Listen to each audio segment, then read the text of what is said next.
नमस्कार दोस्तों, आप सभी का आज इसकी इस डिलिब्रेशन में बहुत बहुत स्वागत है कि आप मैन्युफैक्चरर हो और आप अपनी रॉ मटेरियल किसी थर्ड पर्सन को दे करके कुछ प्रोसेसिंग करवाते हो या रॉ मटेरियल दे करके आप फिनिश गुड्स लेते हो उनसे बनवा करके। अगर हाँ, तो आप कई बार सोचते होंगे कि आप जीएसटी लॉ के हिसाब से पूरी कंप्लायंस कर रहे हो, बट क्या वाकई में फ्रेंड्स पूरी कंप्लायंस कर रहे हो? आपने कभी देखा है कि आपके यहां पर जो भी गुड्स जा रही है जॉब वर्कर के यहां पर, क्या वो as per GST law compliance हो रही है? Friends, I am CA Raman Khatuwala and having a post qualification experience of more than 28 years.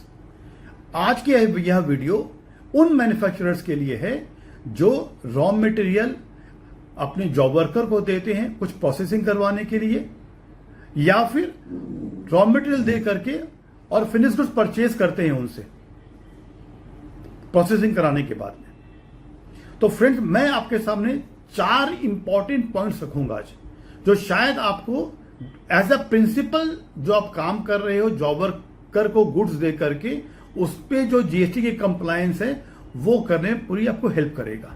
पहली पॉइंट, आप जब गुड्स जॉब वर्कर को भेजते हो, रॉ मटेरियल या सेमी फिनिश गुड्स जब जॉब वर्कर को भेजते हो प्रोसेसिंग करने के लिए, आप डॉक्यूमेंट क्या बनाते हो?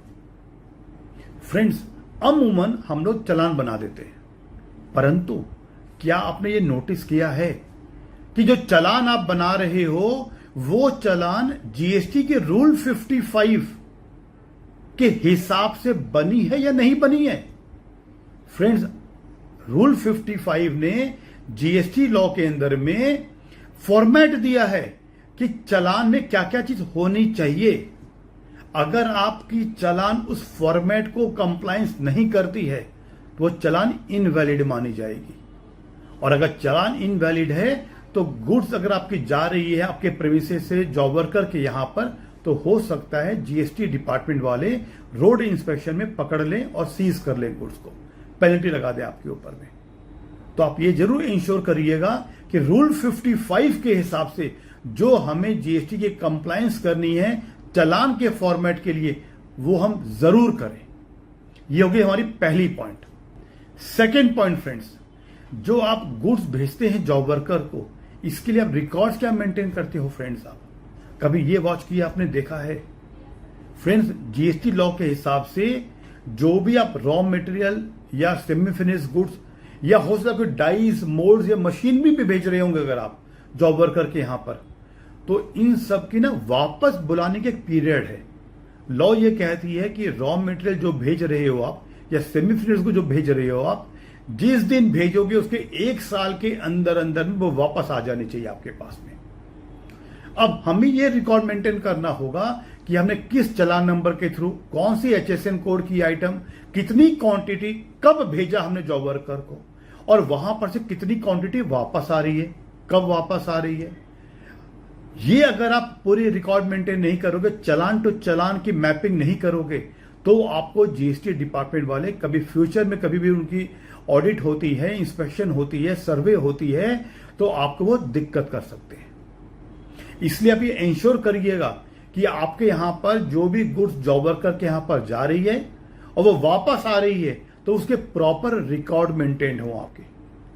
थर्ड इंपॉर्टेंट पॉइंट, क्या आपने ये देखा है कि जब गुड्स आपके यहां से जॉब वर्कर के यहां पर जाती है तो उसमें वे बिल की कंप्लायंस हो रही कि नहीं हो रही है? फ्रेंड्स, लॉ ये कहती है जीएसटी की कि अगर आप विद इन द स्टेट में भेज रहे हो जॉब वर्कर को, फॉर एग्जाम्पल आप हो महाराष्ट्र में और आपका जॉब वर्कर भी महाराष्ट्र में है, तो फिर तो आपको लोकल महाराष्ट्र की जो जीएसटी लॉ है उसमें जो कैप लिमिट है ईवे बिल बनाने की, आपको वो कंप्लायंस करानी है। बहुत से स्टेट में 50,000 की लिमिट है, कुछ स्टेट में 1 लाख की लिमिट भी है। तो अगर आपकी स्टेट में 50,000 रुपए की लिमिट है या 1 लाख रुपए की लिमिट है, उससे ज्यादा की गुड्स की वैल्यू अगर जाएगी जॉब वर्कर के यहां पर या वापस उनके यहां से आएगी, तो आपको ईवी बिल बनाने होंगे। परंतु अगर आप हो फॉर एग्जांपल महाराष्ट्र में और गुड्स जा रही है जॉब वर्कर के यहां पर जो कि है गुजरात में, वहां पर आप अगर एक भी रुपये का गुड्स भेजोगे तो आपको ई वे बिल बनानी पड़ेगी फ्रेंड्स। तो ये हो गई हमारी थर्ड कंप्लायंस। अब हम आते हैं फोर्थ कंप्लायंस के ऊपर में फ्रेंड्स। कई बार हम लोग ये सोचते हैं कि हम लोग जो है जॉब वर्कर के यहां पर से प्रोसेसिंग होने के बाद में फिनिश गुड्स जो है हमें वापस अपने यहां मंगानी पड़ेगी। हम उसको उस फिनिश गुड्स को जॉब वर्कर के यहां पर से डायरेक्टली नहीं भेज सकते। नहीं फ्रेंड्स, ऐसा लॉ नहीं कहता।